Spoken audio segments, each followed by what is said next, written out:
بسم اللہ الرحمن الرحیم۔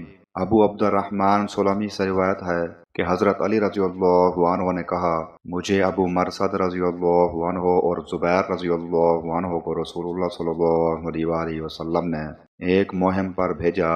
ہم سب شاہ سوار تھے۔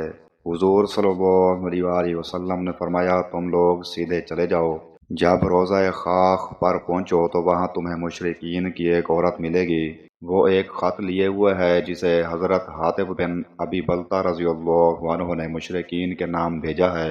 چنانچہ حضور صلی اللہ علیہ وآلہ وسلم نے جس جگہ کا پتہ دیا تھا، ہم نے وہیں اس عورت کو ایک اونٹ پر جاتے ہوئے پا لیا۔ ہم نے اس سے کہا کہ خط لا۔ وہ کہنے لگی کہ میرے پاس تو کوئی خط نہیں ہے۔ ہم نے اس کے اونٹ کو بٹھا کر اس کی تلاشی لی تو واقعی ہمیں بھی کوئی خط نہ ملا، لیکن ہم نے کہا کہ حضور صلی اللہ علیہ وآلہ وسلم کی بات کبھی غلط نہیں ہو سکتی، خط نکال ورنہ ہم تجھے ننگا کر دیں گے۔ جب اس نے ہمارا یہ سخت رویہ دیکھا تو آزار باندھنے کی جگہ کی طرف اپنا ہاتھ لے گئی۔ وہ ایک چادر میں لپٹی ہوئی تھی اور اس نے خط نکال کر ہم کو دے دیا۔ ہم اسے لے کر حضور صلی اللہ علیہ وآلہ وسلم کی خدمت میں حاضر ہوئے۔ حضرت عمر رضی اللہ عنہ نے کہا کہ اس نے یعنی حاطب بن ابی بلتہ نے اللہ اور اس کے رسول اور مسلمانوں سے دغا کی ہے۔ حضور صلی اللہ علیہ وآلہ وسلم مجھے اجازت دیں تاکہ میں اس کی گردن مار دوں، لیکن حضور صلی اللہ علیہ وآلہ وسلم نے ان سے دریافت فرمایا کہ تم نے یہ کام کیوں کیا؟ حاطب رضی اللہ عنہ بولے، اللہ کی قسم یہ وجہ ہرگز نہیں تھی کہ اللہ اور اس کے رسول پر میرا ایمان باقی نہیں رہا تھا۔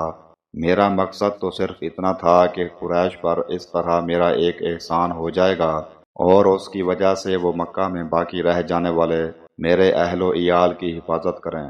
آپ کے اصحاب میں جتنے بھی حضرات مہاجرین ہیں، ان سب کا قبیلہ وہاں موجود ہے اور اللہ ان کے ذریعے ان کے اہل و مال کی حفاظت کرتا ہے۔ حضور صلی اللہ علیہ وآلہ وسلم نے فرمایا کہ انہوں نے سچ بات بتا دی ہے اور تم لوگوں کو چاہیے کہ ان کے متعلق اچھی بات ہی کہو۔ حضرت عمر رضی اللہ عنہ نے پھر عرض کیا کہ اس شخص نے اللہ، اس کے رسول اور مسلمانوں سے دغا کی ہے، آپ مجھے اجازت دیجیے کہ میں اس کی گردن مار دوں۔ حضور صلی اللہ علیہ وآلہ وسلم نے ان سے فرمایا کہ کیا یہ بدر والوں میں سے نہیں ہے؟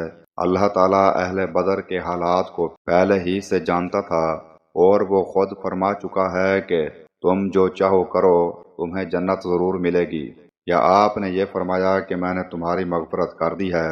یہ سن کر حضرت عمر رضی اللہ عنہ کی آنکھوں میں آنسو آ گئے اور عرض کیا، اللہ اور اس کے رسول کو زیادہ علم ہے۔ صحیح بخاری حدیث نمبر 3983۔